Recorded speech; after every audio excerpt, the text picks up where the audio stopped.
Hello everyone.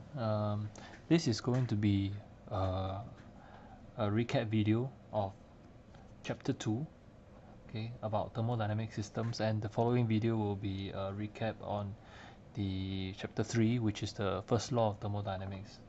So for now, let's look at chapter 2 itself. It's mainly about systems, okay, thermodynamic system. So according to the notes that is you have, a system, right, is actually defined as the collection of matter within a prescribed and identifiable boundary.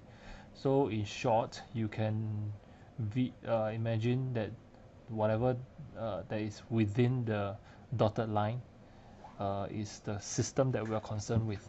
Okay, and whatever outside, right, is called the surroundings, and the boundary itself is the dotted line.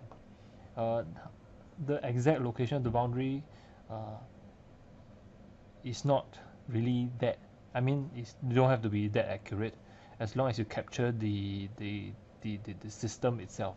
I'm going to show you a few examples, okay? But first, there are two kinds of systems here that we're going to talk about: closed system and open system. Closed system is very straightforward. It is just a mass of fluid, okay, enclosed within a certain space, okay. Typically we call it a vessel or container or something, such that all the mass of the fluid inside will not be going across the boundary, okay, will not be going across the dotted line. So take for example, right, the piston itself, okay, the gas piston itself, the so-called system is the air that is contained inside the cylinder, okay, bounded by the piston, okay. So this air inside is called the system, okay. And your boundary, you can just draw like this, okay. So this is your cylinder, your piston is here, and your boundary, right, you can just draw like this, okay. And whatever is inside is the fluid, okay. And what's going to happen is that, you know, the piston is going to compress or expand according to when it is what kind of work is doing, compression or expansion. And this boundary will just follow the wall of the cylinder as well as the piston, okay. The second type of system is the open system, okay. Open system allows the fluid to go through the boundary, as you can see over here in figure 2-3. What's going to happen is there's going to be a fluid, either gas or liquid, flowing in through an inlet, okay, we call it an inlet, and something is going to happen within that system inside the boundary. Either heat or work is going to be supplied or produced, and after that the fluid is going to come out through the outlet, okay. And the fluid itself is going to be different from when it is coming in, okay. So this is an open system. The key difference is that there is mass transfer of the fluid across the boundary, and that is what you should look out for. Alright, so when we talk about system, you can just relate system to the fluid itself. So when the question asks you about what is the properties of the system, it is basically asking you what is the property of the fluid, okay. What did the system go through? Is it a compression? Is it a heat input or something? It means that did the fluid experience heat input or work done or something like that, okay. So always tag the system word with the word fluid. And for after that, right, there will be a few examples. So take for example these few diagrams, okay. We would like to split the different kinds of open systems into three main categories, okay. The first main category as shown here is boilers or condensers, okay. So when you talk about boiler, what is the so-called fluid? Of course, it's it is the fluid receives the boiling, receives the heat. Okay, but when we talk about condenser, which is the heat, which is the fluid that you're interested in, it is the fluid that gets condensed. Okay, so for this case, the boiler, the so-called fluid in question will be the water inside. Okay, after receiving heat from the gas, it will come out as steam. Okay, and for the condenser, the steam coming in is the so-called system, is the fluid itself, and as it gets cooled down, and it will condense. Okay, and out goes out from here. So this is the first category of open system. The second category is the pump and turbines. Okay,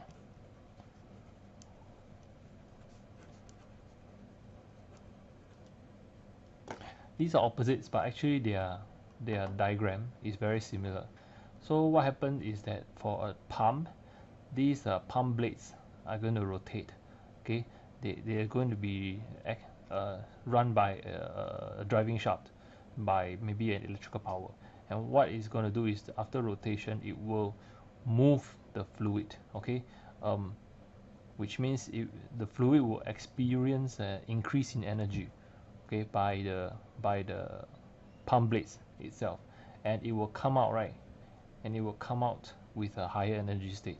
So if you look at the cross section, it's going to discharge through through another pipe lah. But for turbines, is exactly opposite. When the fluid comes in, it is supposed to have a high energy state, and as it enters the turbine, right, instead of getting pushed, it is going to push the turbine blades. Okay, and the turbine blades are going to rotate the shaft, which in turn will be producing work.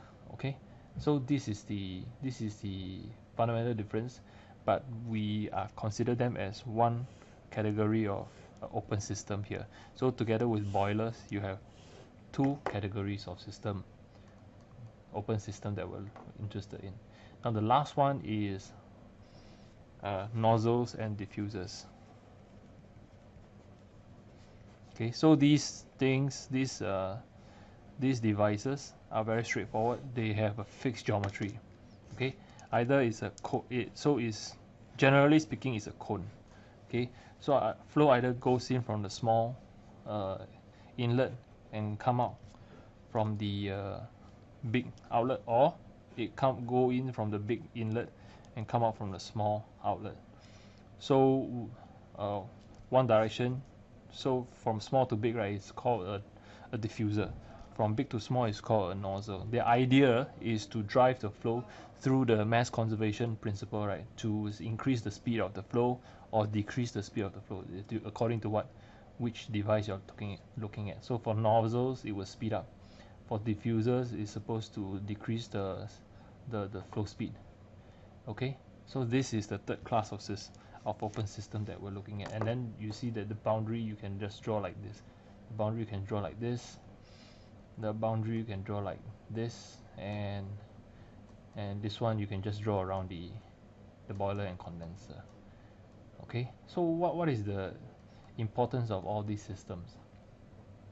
Well, is to look at the fluid itself lah, which means when the fluid goes through each of these devices, okay, what is going to happen inside? What is going to happen inside? How will their temperature be like? How will their pressure change? How will their volume change, etc.? Okay, so we are very concerned with all these things that are called what? They're called the properties of fluids. Okay, so what we are interested in is what happens to the properties of the fluids, and this is what this chapter is about. Then the next question is, what are the properties of the fluids? Okay, so here we will say that it is something that assumes are physically uniform and chemically homogeneous.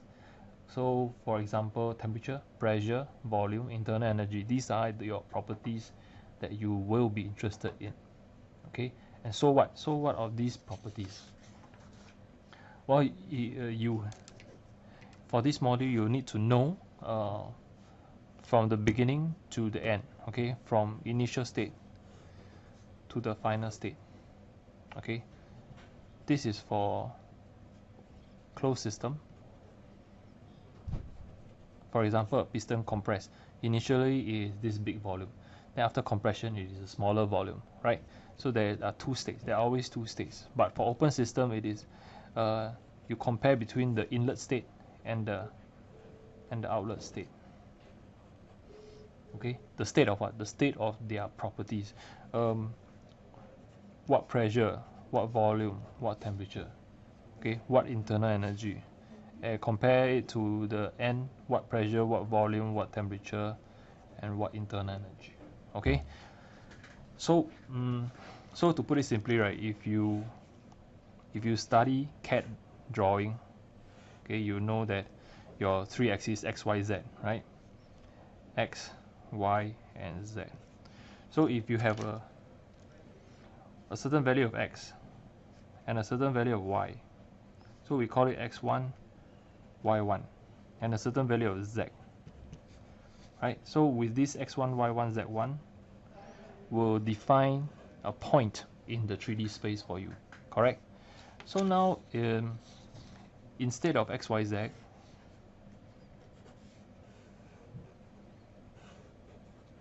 now we put pressure, volume, temperature.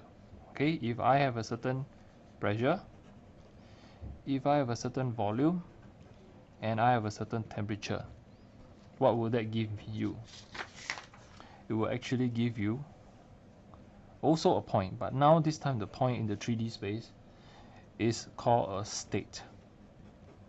Okay, so let's say this is state 1. So now you have a state at this pressure, volume, temperature. Let's say the inlet is in this state. Okay, and after it goes through the open system, it's going to come out in a different state. So we can define it. It's going to come out in a different state, P2, V2, and maybe T2. Okay, so this P2, V2, T2 is going to give you another point, and this will be state 2.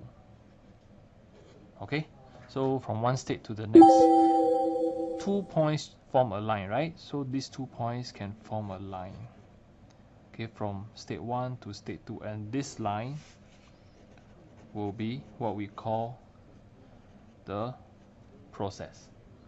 Okay, so this is drawing direct analogy to your coordinate system, okay, points and lines. So this is how you should see, and different process will produce different kinds of heat and work transfers, and this is what this chapter is about. It's about laying the foundation of your understanding to this concept. Okay, and the last section is talking about what kind of properties here. So volume, density, pressure, temperature. Okay, this is a brief description of all the important properties that is going to be explained in greater detail later. And then there's one more part about specific properties. Every time you see the word specific, okay, it means that the properties are at a per kilogram basis. So take for example, initially your internal energy is a capital U, okay, but if I'm interested in specific internal energy, it is the U, capital U, divided by the system mass. So it becomes a small u, and the unit from joules will become joules per kilogram. Okay, so we're going to talk more about this in the next video.